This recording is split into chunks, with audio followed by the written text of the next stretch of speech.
6.5 లక్షల రేషన్ కార్డులు ఇచ్చాం మనం. 6,47,800 రేషన్ కార్డులు ఇచ్చాం మనం 9.5 ఏళ్లలో. కానీ అవతల కాంగ్రెస్ పార్టీ కార్యకర్త నుంచి మొదలు పెడితే కాంగ్రెస్ పార్టీ అధ్యక్షుడి దాకా ఒక్క కార్డు ఇవ్వలేదు అని కాకిగోల చేస్తుంటే కనీసం ఒక్కరమన్నా దాన్ని సరిచేసి కాదయ్యా 6.5 లక్షల కార్డులు ఇచ్చాము, ఆ కార్డుల పంపిణీలో ఇప్పుడున్న డిప్యూటీ సీఎం, ఆ రోజు ఉన్న సిఎల్పి లీడరు బట్టి విక్రమార్క గారు మదిరలో కూడా కార్డులు పంచాడు.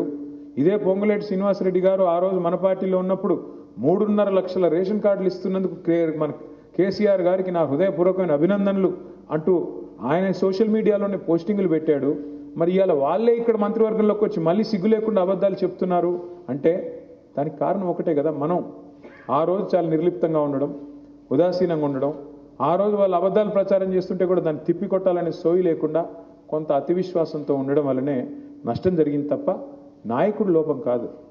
నాయకుడు కింద ఉన్న మేము, ఎమ్మెల్యేలుగా ఉన్న మేము, పార్టీ నిర్మాణంలో ఉన్న మేము మీకు చెప్పలేదు ఇలా జరుగుతుందని. రెండోది